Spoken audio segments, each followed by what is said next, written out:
السلام عليكم بنات، كي دايرين؟ لاباس عليكم؟ مزيانين. المهم جيت نشارك معكم هذا الكعك الخامر اللي كيتسمى الكعك الخامر في المنطقه الشرقيه، في بركان، وجده، احفير، الناظور. المهم معروف بالكعك الخامر ولا الكعك الوجدي.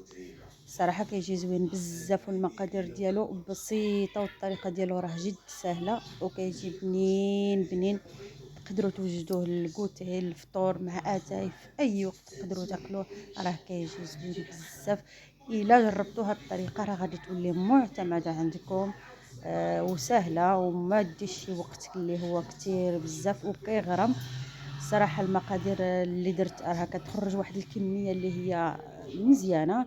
عندي الزرارع ديال الكاك راهم معروفين، حبه حلاوه، النافع والبسباس راهم معروفين، نحمروهم شويه فوق البوطه.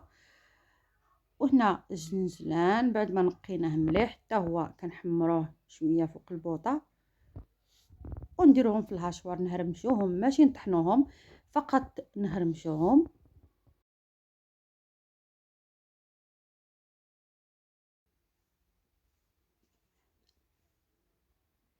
حتى الجنجلان غادي نهرمشوه.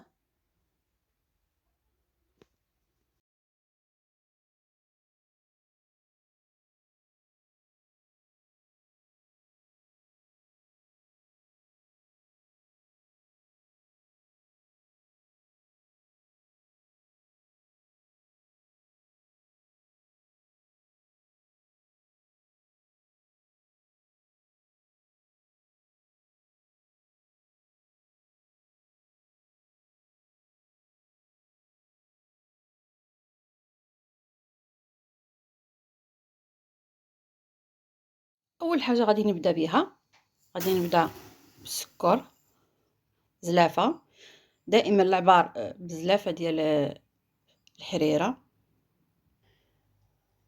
وزلافه ديال الزيت.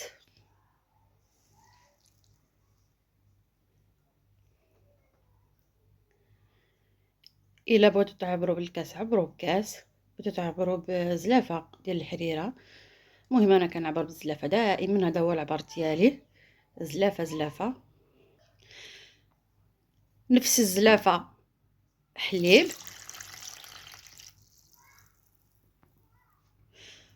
وزلافه ديال الماء. كل واحد شنو كيسميها، كاين اللي كيسميها غرفيه، كاين اللي كيسميها زلافه، كاين اللي كيسميها جبانيه. كل واحد على حسب المنطقه اللي راه فيها.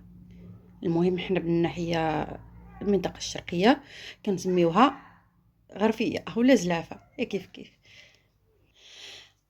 قرصه ديال الملح دائما نزيدوها في شوي في الحلويات ديالنا، دائما نزيدو ديك القرصه ديال الملح.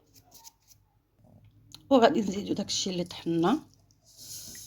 انا درت بلا عبار تقريبا معلقه كبيره، معلقه كبيره حبه حلاوه، النافع، البسباس. المهم معلقه كبيره، تنقيوهم مليح، تحمروهم في واحد الطاجين وطحنوهم، ماشي تطحنوهم، تهرمشوهم. وغادي نزيد شويه جنجلان، حبوب ما مطحون ما والو، المهم غير شويه وشويه نخليه نبقى نديرو فوق الكعك. ونزيدو ارزه للتنسيم فقط، انا درت 3.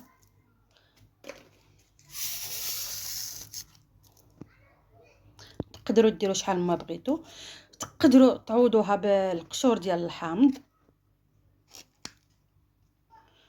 ولا القشور ديال الليمون، فقط باش نزيدوا واحد النكهه زوينه وصافي. هنا راني درت 3 ديال الخميرات ديال الحلويات، 3 اللي درت. وهنا غادي نخلط العناصر كاملين بطبيعه الحال بيديا، مكاينش بحال الخدمه ديال اليد. المهم غادي نخلط مزيان حتى ينسجموا العناصر كلهم مع بعضياتهم.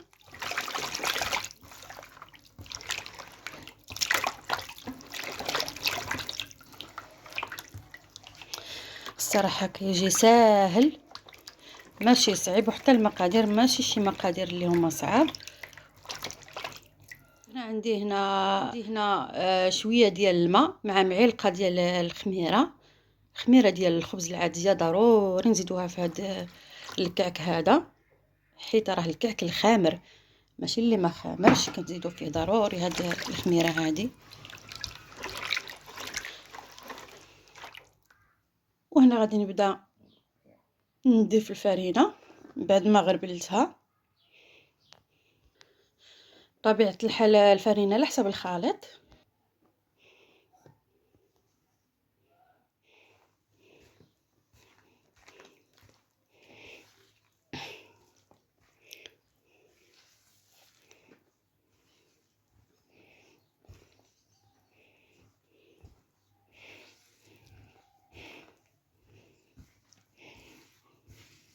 صافي العجينه ها هي راني جمعتها كما كتشوفوا معايا، جات رطبه على هذا الشكل هذا. وغادي نغطيها بواحد البلاستيكه. ملي نجمعوا العجين ضروري خاصنا ندلكوا العجينه مزيان ونديروا عليها واحد البلاستيكه ونخليوها تطلق. من بعد ما نشكلوه في الصناوات غادي نغطيوه بشي حاجه ونخليوه حتى يخمر عاد ونطيبوه.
هنا كنوريكم الصناوات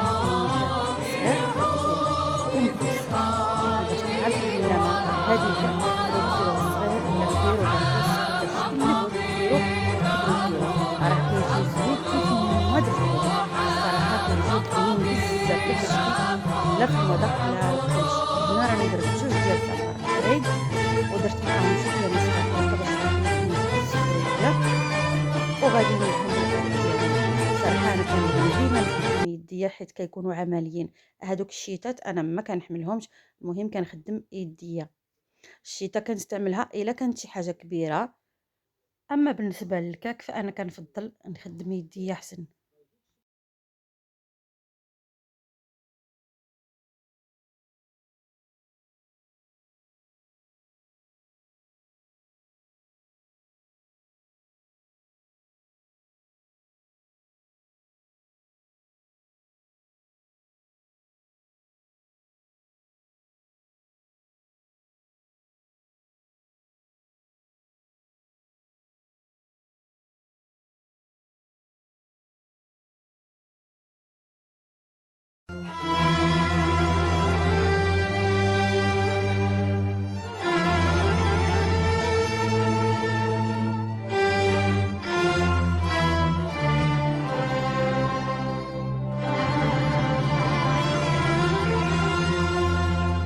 داك الشنجره اللي كنت خليته غادي نستعملوه في التالي. من بعد ما نديرو البيض غادي نديرو نحطو البيض باش الجنجله اللي البيض.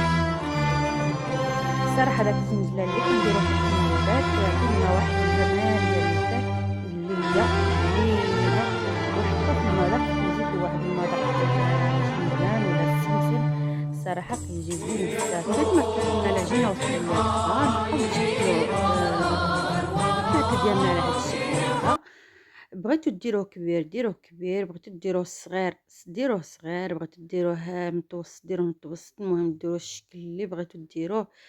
الصراحه كيجي زوين اي شكل درتوه كيجي زوين سواء درتوه كبير ولا صغير.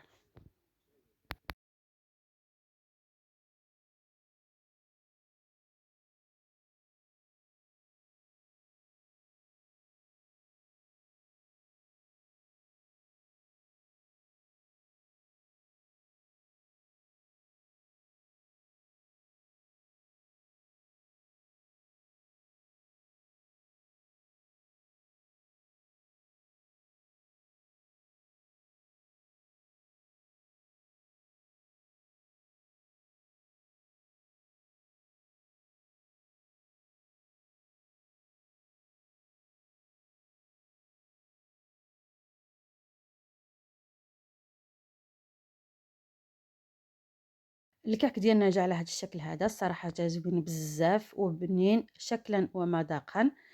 الصراحة اي وحده تقدر ديرو، راه ماشي صعيب. كما قلت لكم تقدروا ديروه صغير تقدروا ديروه كبير، كما بغيتو ديروه راه كيجي زوين بزاف. تقدروا تستعملوه للكوتي، الفطور، اي وقت تقدروا تاكلوه، حيت هو راه زوين بزاف.